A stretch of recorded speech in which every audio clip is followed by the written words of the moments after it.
आप देख रहे हैं हॉरर स्टोरीज 33। दोस्तों, सबसे पहले मैं आप सबसे एक गुजारिश करना चाहता हूँ कि चैनल को सब्सक्राइब करके हमें सपोर्ट कीजिए ताकि वीडियोस रोजाना समय से आपके लिए पोस्ट कर सकें और आप स्टोरीज सुन सकें। तो चलिए शुरू करते हैं एक बस ड्राइवर की दिल दहला देने वाली घटना।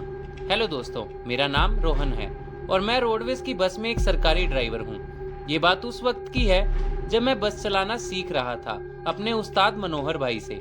दरअसल दोस्तों, मैं और मनोहर भाई हम यूपी के एक गांव गोंडा के निवासी हैं और गांव में हम पड़ोसी भी हैं और मित्र भी।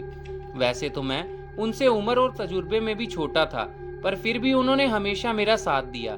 मैंने जब अपनी 12वीं की पढ़ाई पूरी करके रोडवेज में काम करने के पेपर भरा तो उस समय पर मनोहर भाई एकमात्र ऐसे व्यक्ति थे जो प्राइवेट बस में काम किया करते थे।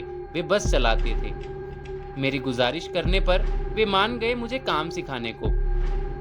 उन्होंने अपने मालिक से बात करके मुझे अपनी बस पर अपने ही साथ काम पर लगवा लिया ताकि मुझे तजुर्बा भी मिले और जेब खर्ची के लिए तनख्वाह भी। शुरुआत दिनों में तो सब अच्छा ही चल रहा था। हाँ, पहले पहले मुझे काम के इतना नहीं पता था, पर धीरे धीरे कर कुछ समय में ही मेरे उस्ताद जी ने मुझे कंडक्टर का पूरा काम सिखा दिया। बीच बीच में वो मुझे बस कैसे चलानी है, कैसे क्या करना है, इस सब का भी सिखाते रहते। और कभी कभी जब हम सवारियों को बस अड्डे पर छोड़कर वापस घर की ओर आ रहे होते तब मनोहर भाई मुझे बस चलाने को भी दे दिया करते। देखते ही देखते 1 साल में मैं बस चलाने में माहिर हो गया और मैंने अपने हैवी लाइसेंस अप्लाई किया जो बस चलाने में चाहिए होता है। सब अच्छा चल रहा था कि फिर एक दिन मालिक ने हम दोनों को बुलाया और कहा कि अब से बस का रूट बदल कर कहीं और कर दिया गया है। वो रूट बहुत लंबा होने वाला था, जो तकरीबन 800 किलोमीटर का था। मनोहर भाई के मुंह पर यह सुनकर पता नहीं क्यों एक उदासी सी आ गई। मैंने उनसे मालिक के दफ्तर से बाहर आकर इसकी वजह पूछी तो उन्होंने बताया कि यार वो रूट ठीक नहीं है। अपने कुछ दोस्त हैं जिन्होंने वहां काम किया है, पर उन सबके साथ कोई ना कोई भूतिया घटना पेश आई है। पर मजबूरी दोस्तों आपसे कुछ भी करा सकती है, इसलिए हमें मालिक की बात माननी ही पड़ी। वैसे तो मनोहर भाई ने मालिक को समझाया कि वो रूट सही नहीं है, आप किसी और को दे दो वो रूट, पर वो नहीं माने। उन्होंने बताया कि जो ड्राइवर उस रूट पर बस चलाता था वो अचानक से अपने घर से गायब हो गया, इसलिए अब वहां जाने का अलावा और कोई भी चारा नहीं था। निराश मन से अपने अपने घर पहुंचे हम दोनों। इसी पर चर्चा कर रहे थे, फिर मनोहर भाई ने मुझे एक धागा दिया। उन्होंने कहा कि इसे हमेशा अपने पास रखना, अपने से कभी भी अलग मत होने देना। दरअसल दोस्तों, मनोहर भाई देवी माँ के पूजा करते थे। माता जी पर उनका अटूट विश्वास था। ऐसे ही हम दोनों सोच विचार खत्म करके अपने अपने घर सोने आ गए। अगले दिन सुबह बस लेकर हमें 6 बजे निकलना था, इसलिए हम दोनों अपने अपने घर से तैयार होकर बस लिए निकल पड़े अपने नए रूट की ओर। रूट लंबा था, इसलिए नाश्ता पानी का जुगाड़ कर हम घर से निकल पड़े। स्टॉप तो ज्यादा नहीं थे, इसलिए सवारियां लोड करते करते हम रास्ते पूरा खत्म करने लगे। लास्ट स्टॉप पर पहुंचते पहुंचते हमें शाम हो गई और सवारियों को बस अड्डे पर उतार कर हम वहीं की कैंटीन में खाना पीना खाने पहुंच गए। कुछ देर वहीं बस में आराम करके हमें वापिस 1 घंटे बाद निकलना भी था, इसलिए हम बस में ही सो गए। मैं एक बार आप सबको बता दूं कि आते समय हमें पूरा रास्ते बिल्कुल साफ सुथरा लगा और अच्छा प्रतीत हुआ।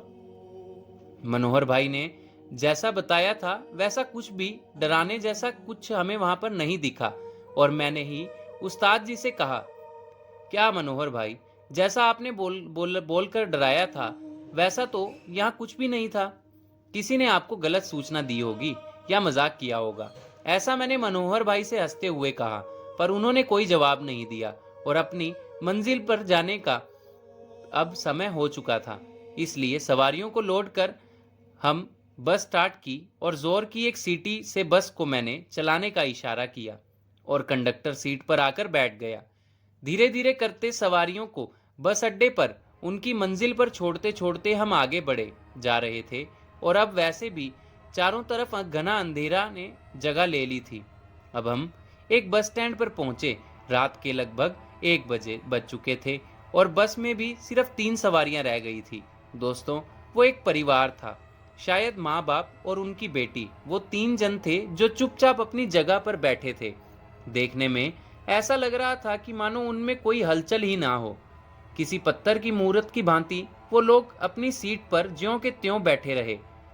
बात ये गौर करने वाली थी, इसलिए मैं जल्दी से उस्ताद जी के पास गया और उन्हें सब बताया। उन्होंने रियर व्यू मिरर में झांका तो उन्हें वहां कुछ भी नहीं दिखा, और फिर डर के जब अचानक से उन्होंने पीछे घूमकर देखा तो फिर से डर गए। उन्होंने बस को ब्रेक लगा दी और मुझसे डरते हुए कहा, यार वो लोग तो देख, वो शीशे में दिख ही नहीं रहे यार। मुझे तो इस सब का वैसे तो इतना मालूम नहीं है। पर उस्ताद जी समझ गए थे। उन्होंने मुझे इशारों में समझाने की कोशिश की। हम इससे पहले कि कोई हलचल करते कि तभी मेरे कंधे पर किसी ने अपना हाथ रखा। हाथ बहुत ठंडा था, बर्फ की भांति। मैंने पीछे पलट कर देखा तो डर के मारे मैं तो थर-थर कांपने लगा। दरअसल उस परिवार के आदमी ने अपने हाथ को आखिर की सीट से मेरे कंधे तक पहुंचाया था, मानो कोई रबड़ का हाथ हो वो। और वो तीनों अपनी सीट से अचानक से खड़े हुए और पल भर में वो लोग हंसते हंसते हमें हाथ का एक इशारा करके कहीं गायब हो गए। हम कुछ समझ नहीं पाए वो क्या था, पर उनकी वो डरावनी हंसी किसी को भी डराने में सक्षम थी। तभी उस साथ जी ने मौके का फायदा उठाया और बस को स्टार्ट करके तेजी से वहां से भगाना शुरू कर दिया।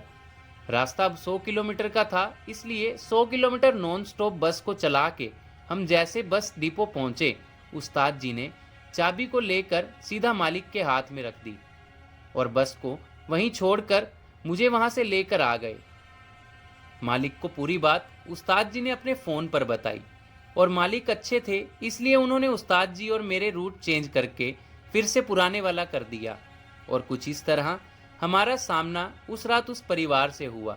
इस घटना के थोड़े समय बाद मुझे रोडवेज में सरकारी नौकरी मिल गई और अब मैं यही एक बस चलाता हूँ। वैसे तो इस घटना को सालों बीत गए, पर आज भी वो परिवार मुझे कभी ना कभी मेरे सपने में अक्सर दिख ही जाया करता है। तो दोस्तों, कैसी लगी आपको ये घटना? यदि पसंद आई हो तो अभी वीडियो को लाइक और चैनल को सब्सक्राइब कर लें, ताकि आने वाली सभी वीडियोस का अपडेट आपको समय से मिलता रहे। तो मिलते हैं दोस्तों कल एक नई घटना के साथ। तब तक के लिए अपना ध्यान रखें और देखते रहें हॉरर स्टोरीज 33।